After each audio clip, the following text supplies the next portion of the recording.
Hi, I'm Reece Jones, and I've literally just woken up from a really cool lucid dream I just had. So I thought I'd whip out the camera and share it with you all. Now, before you watch this video, it's probably best that you've watched my previous two videos on lucid dreaming, which I've named The 5 Layers of a Lucid Dream and Layer 0. Once you've watched them, come back to this one, and this one should make a lot more sense to you. Now, before I go into the lucid dream I just had, I thought I'd really quickly just add a tiny little something to layer 0. Now, in my previous video, I pretty much summed up layer 0 as experiencing lucid dream related material in a non-lucid dream setting, and I think my teacher dreams summed that up perfectly. But there's something else, only a little thing, but there's something else I want to add to layer 0, and it's that feeling, you know, in a dream when you're not lucid, you still think, you still think things are real, and you're not aware at all that it's a dream, yet you get this sense that nothing seems right.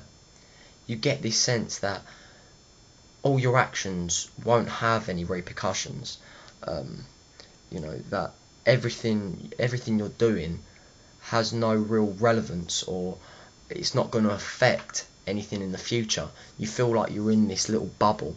You don't know you're dreaming, but you must kind of know you're dreaming, because you get the sense that nothing seems quite right, nothing seems real, etc, etc, etc. I'm sure a lot of people have experienced this before, this feeling. And again, I'm going to say this is a form of lucidity in itself. Even though you don't have that eureka moment of saying out loud, oh, this is a dream, you're still kind of testing it out, aren't you? It's kind of odd. I'd kind of compare it to dipping your foot in the water, testing the water, as it were. It might only be the top of your foot that's experiencing that lucidity. It's not your whole body, but you're still dipping it in and testing it. So yeah, I'm going to put that along with layer 0 as well, because it keeps it separate. It says, yeah, you're not fully lucid, but there's something about it. There's still something in your brain that's aware somewhere. I haven't really explained that very well, but I hope you've understood what I meant. I'm sure I'll sum it up better at some point, and I have just woken up, so give me some credit. So anyway, let me go into this lucid dream I've just woken up from. It was really interesting, not in the content of the dream, but in the fact that I had 4 different jumps in layers of lucidity in the dream. I went from layer 2 to layer 0 to layer 4 to layer 1, all in the space of one dream. And I'm going to call these layer transitions. Now, I'm sure you're aware that when you become lucid, you can often jump back and forth from layers of lucidity. You could be layer 4 1 minute, and then you could get distracted and something will take you off course, take you off your path, and next thing you know, you're not lucid again. This happens a lot because the dream world is an unstable one. It's not a constant world. You're creating it as you go along. So this one thing that you're gripping onto at this one moment that's keeping you lucid, 10 minutes down the line, that thing that you're gripping onto that's keeping you lucid might not even be there anymore. It's a constantly shifting, flickering, changing world. These new thoughts are coming in, new ideas, constantly, reshaping the world around you. So it's damn hard to stay fully lucid throughout the dream. You're gonna have these little flickers. So anyway, let me tell you about this dream. Again, the content ain't amazing, but the transitions are pretty damn amazing. So I go from not being lucid to layer 2. This is the first transition. And the reason that happens is because I'm sitting in my chair in my house watching TV, and a program comes on of the 100 greatest celebrities of all time, or some shite like that. And that number 1 is my friend. My friend who isn't famous, who isn't well known, is just someone that lives in my town. And it was at that point, the TV, the person rating the program said, everyone knows this person's world famous, and I thought, well, no, that's rubbish. This is a figment of my imagination, because she isn't famous at all. So, first transition, up into layer 2, And at this point, I wasn't really controlling the dream. I was aware it was a dream, but it was like watching a movie. So I remember watching myself walk up to the front door of this house, open the door, and I saw this girl that I was just referring to walking past with her boyfriend. So I remember calling them over, waving them over, and they came over and they came into the house and they started talking to me. Now, over the 5-10 minutes of this conversation with them, they were very much not aware that I was lucid, and they weren't aware that it was a dream. They were still very much acting as dream characters. And this yet again proves that it was a layer 2 dream, layer 2 lucid dream, because in layer 2 your other dream characters won't realise that you are dreaming. So it's like letting a little bit of your conscience know, but not all of it. So yeah, I carried on talking to them for a while, and in the end they seemed so real, and this conversation seemed so real that they kind of convinced me that I wasn't dreaming. So I slipped back down into layer 0. I didn't become totally non-lucid. I still had this vague feeling, and this is what I was talking about a minute ago, this vague feeling that nothing seemed right and nothing had real consequence, but I wasn't lucid anymore. Just going to check how long I've got. Okay, I've got about 3 minutes.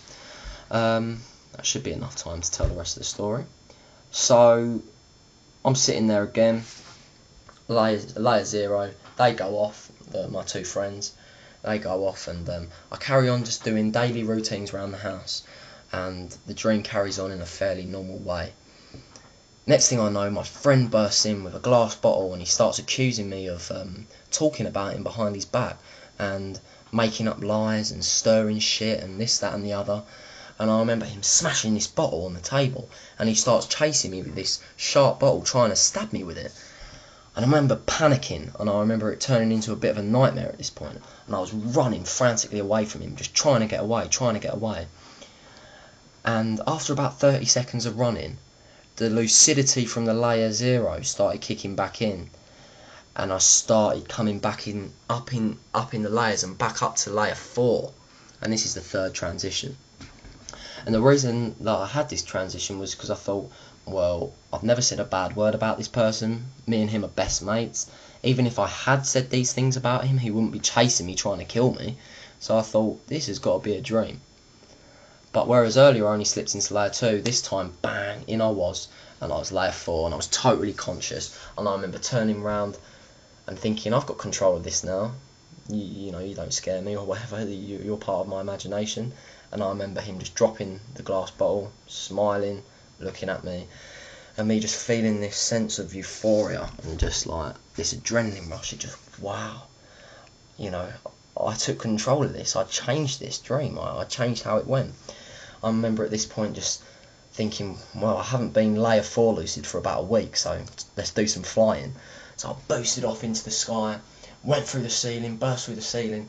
And the senses in a lucid dream are so real, and I remember the wind just brushing past my face so heavily, and it just feeling so real, my heart beating, and this adrenaline rush just overwhelming my senses, and it's just so amazing. And at this point I kind of started realising, oh no, I'm getting too excited, and when you get too excited you start slipping back into layer 1, and this is where the fourth transition comes in.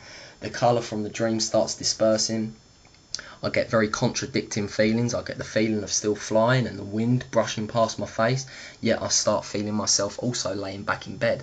I mean, imagine how weird that feeling is. The feeling of flying, but also laying in a bed at the same time. You're experiencing both them feelings at the same time. So this is why layer 1 is really strange. And yeah, so the colour started dispersing, and when I start losing a lucid dream, like cracks start appearing in it, like smashed glass. And that happened, and all the glass started smashing, and the colour started dispersing, and bang. Next thing I knew, I was back in bed, my eyes closed, and all I could see was black. The black, as I call it. See how much longer I've got. I've got 30 seconds, right, I better go. Well, lucky enough, I pretty much have summed up my dream, and I was back in bed, and so yeah, the content weren't that amazing, but I had 4 transitions, incredible. Anyway, I'll be really quick now.